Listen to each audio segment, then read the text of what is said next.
Hello friends, welcome to the back my channel. मेरे channel पर आपका एक बार फिर से स्वागत है। दोस्तों, ये इस चैप्टर का सेकंड पार्ट है। अगर आपने इसका फर्स्ट पार्ट नहीं देखा तो डिस्क्रिप्शन में लिंक है। मैं सजेस्ट करना चाहूँगा कि आप इसका पहले फर्स्ट पार्ट देखिए, फिर आप इसका ये सेकंड पार्ट देखिए, क्योंकि आप अगर इसका फर्स्ट पार्ट नहीं देखेंगे तो आपको ये वीडियो समझ में नहीं आएगी। तो आज हम इसके बारे में ग्रीन हाउस प्रभाव के बारे में बात करेंगे। ग्रीन हाउस प्रभाव क्या होता है? आपने कभी ना कभी तो साइंस में भी इसे पढ़ा होगा कि ग्रीन हाउस गैसें हमारे वायुमंडल में कुछ ग्रीन हाउस गैसें होती हैं, वो उनसे ही जो तापन होता है वो उसकी प्रक्रिया होती है। अगर आपने ये पढ़ा है तो आपका यहाँ पर आपका रिवीजन हो जाएगा। अगर आपने नहीं भी पढ़ा तो यहाँ पर आप इसे पढ़ लेंगे। तो देखिए, ग्रीन हाउस प्रभाव क्या होता है। पृथ्वी का पृथ्वी पर ऊर्जा का मुख्य स्रोत सूर्य है। ये सब जानते हैं कि पृथ्वी को जो तापमान मिलता है वो सूर्य से मिलता है। अगर सूर्य ना रहे तो जीवन ही नहीं रहेगा।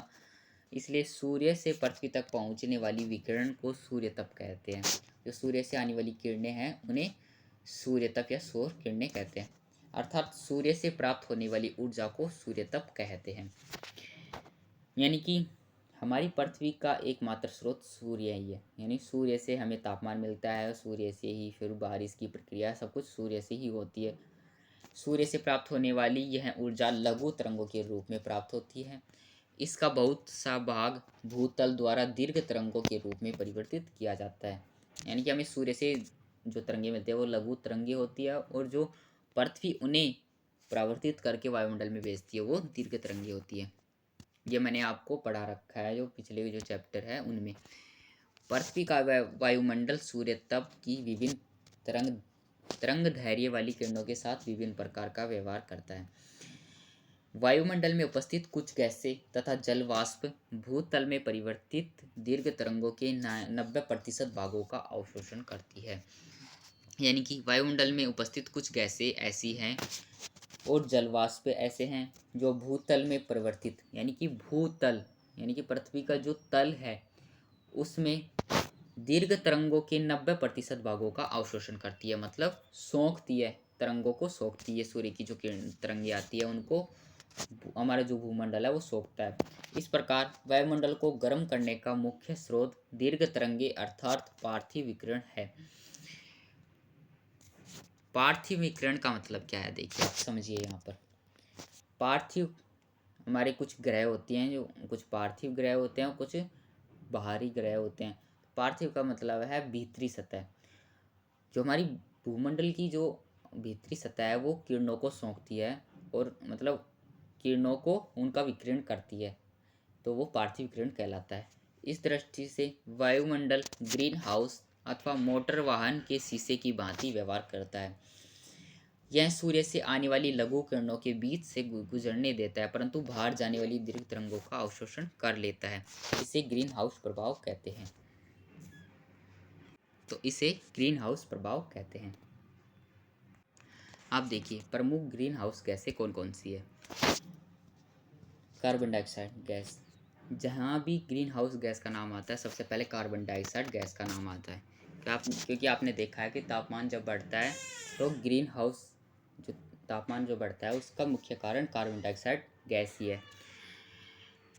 फिर आती है क्लोरोफ्लोरोकार्बन CFC। फिर आती है methane, nitrous oxide, ozone, nitrous oxide, carbon monoxide.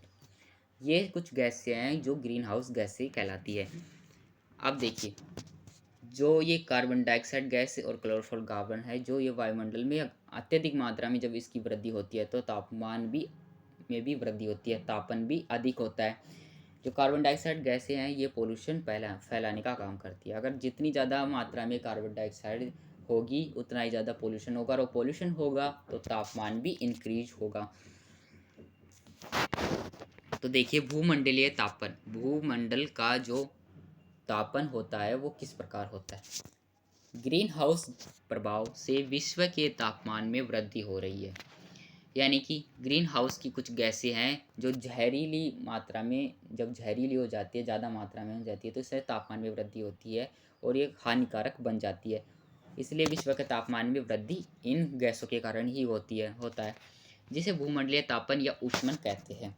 अगर आप आपको पेपर में आ जाएगी भूमंडलीय तापन क्या है, तो आप लिख सकते हैं कि ग्रीन हाउस गैसों द्वारा तापमान में वृद्धि होना ही भूमंडलीय तापन कहलाता है या ऊष्मन कहलाता है। भूमंडलीय ऊष्मन वायुमंडल में ग्रीन हाउस गैसों की मात्रा में वृद्धि होने के कारण होता है। जो भूमंडल का जो तापमान है उसमें वृद्धि इस कारण ही होती है कि ग्रीन हाउस गैसें बढ़ रही है।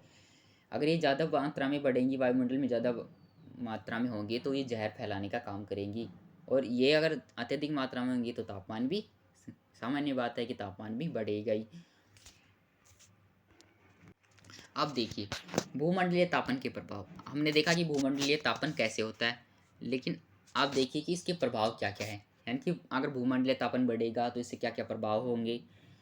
सबसे पहले देखिए, अगर जब भूमंडलीय तापन बढ़ेगा तो ध्रुवीय क्षेत्र और पर्वतीय क्षेत्रों की सारी बर्फ पिघल जाएगी, यानी कि ध्रुवीय क्षेत्रों और पर्वतों पर जितनी भी बर्फ है वो सारी पिघल जाएगी। क्यों? क्योंकि तापमान अत्यधिक होगा, अत्यधिक तापमान होने के कारण बर्फ पिघलेगी, इसलिए वहाँ का तापमान भी बढ़ जाएगा। जो पर्वतीय इलाके हैं वहाँ का तापमान भी बर्फ पिघलने के कारण बढ़ जाएगा। फिर समुद्र का जल स्तर बढ़ जाएगा, इससे अनेक तटीवर्ती क्षेत्र जलमग्न हो जाएंगे, जैसे मुंबई, ढाका, मालदीव आदि जो तटीय क्षेत्र इलाके हैं वो डूब जाएंगे। क्यों? क्योंकि समुद्र का जल स्तर बढ़ जाएगा। यानी कि अगर बर्फ़ सीधे देखिए, एक चीज़ से दो निशाने हैं। अगर पर्वतों की बर्फ़ पिघलेगी तो उससे क्या होगा, जो समुद्र में जो पानी जाता है उसका लेवल बढ़ जाएगा, और उसका लेवल बढ़ जाएगा तो क्या होगा, जो तटीय इलाके हैं जो जैसे मुंबई और ढाका, मालदीव इसके उदाहरण हैं, तो ये क्षेत्र डूब जाएंगे। ये क्षेत्र डूब जाएंगे तो वहाँ की जनसंख्या भी लुप्त होगी धीरे धीरे। तो अगर ये ग्रीन हाउस गैसें बढ़ती हैं तो इससे तापमान में वृद्धि होती है। अगर तापमान में वृद्धि होती है तो बर्फ़ पिघलती है। अगर बर्फ़ पिघलती है तो समुद्र का जल स्तर बढ़ता है, और जल स्तर बढ़ता है तो कुछ इलाके, तटीय इलाके डूब जाएंगे। तो देखिए एक चीज़ से कितने नुकसान हैं। और समुद्र का खारा पानी धरती के मीठे पानी को खराब कर देगा। अगर बर्फ़ पिघलेगी और वो समुद्र में आएगी तो उसका समुद्र का पानी बाहर आएगा, और जो बाहर की जो नदियाँ है उसके अंदर वो पानी मिल जाएगा, तो फिर पीने पानी लायक पानी बचेगा ही कहाँ, क्योंकि सारा पानी फिर खारा हो जाएगा। और पर्वतों की हिमनियों के पिघलने से नदियों में बाढ़ आ जाएगी। पर्वतों की जो हिम है, बर्फ़ है, वो नदियों में, अगर नदियों में आ जाएगी, कुछ समुद्र में जाएगी, कुछ नदियों में आएगी। अगर नदियों समुद्र में जाएगी तो सुनामी आएगी, और नदियों में जाएगी तो बाढ़ लाएगी। तो ऐसे नुकसान ही नुकसान है। अब देखिए विश्व में जलवायु परिवर्तन के कारणों की विवेचना। विश्व में जो जलवायु परिवर्तन होता है वो किन कारण होता है? मुख्यतः तीन कारण बताए गए हैं, जिन्हें खगोलीय, पार्थिव तथा मानवीय जैसे तीन वर्गों में बांटा गया है। आइए तीनों के बारे में पढ़ते हैं। सबसे पहले देखिए खगोलीय कारण क्या है। खगोलीय कारणों का संबंध और कणकों से उत्पन्न सौर ऊर्जा में होने वाले परिवर्तन से है। सौर ऊर्जा क्या है? वही है सूर्य से आने वाली ऊर्जा, सूर्य से आने वाला तापमान सौर ऊर्जा कहलाता है। सौर कलंक सूर्य पर पाए जाने वाले काले धब्बे हैं, यानी कि सूर्य पर कुछ काले धब्बे पाए जाते हैं जिन्हें सौर कलंक कहा जाता है, जो चक्रीय क्रम में बढ़ते रहते हैं, घटते व बढ़ते रहते हैं, सॉरी, जो चक्रीय क्रम में घटते व बढ़ते रहते हैं। सौर कलंकों की संख्या बढ़ती है। इसके विपरीत जब सौर कलंकों की संख्या घटती है तो मौसम उष्ण हो जाता है। अब देखिए सूर्य सूर्य की चारों तरफ कुछ कुछ काले काले धब्बे से पाए जाते हैं, जिन्हें सौर कलंक कहा जाता है। अगर आपसे पूछ भी लिया जाता है कि सौर कलंक किसे कहा जाता है, तो आप कह देते हैं कि सूर्य के चारों ओर जो धब्बे पाए जाते हैं उन्हें सौर कलंक कहा जाता है, काले धब्बे। अब देखिए इन अगर काले धब्बों की संख्या बढ़ती है तो पृथ्वी पर मौसम में गिरावट आई है, यानी कि मौसम ठंडा हो जाएगा, यानी कि शीत शीत ऋतु ज़्यादा होगी, मौसम ठंडा ज़्यादा होगा। अगर इनकी संख्या घटती है तो मौसम उष्ण हो जाएगा, यानी कि गर्मी ज़्यादा होगी।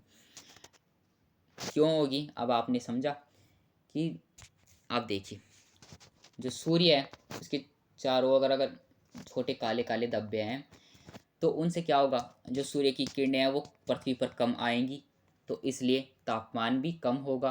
और अगर ये कलंक कम होंगे तो इसलिए वो किरणें भी ज़्यादा आएंगी और तापमान अत्यधिक होगा। क्लियर?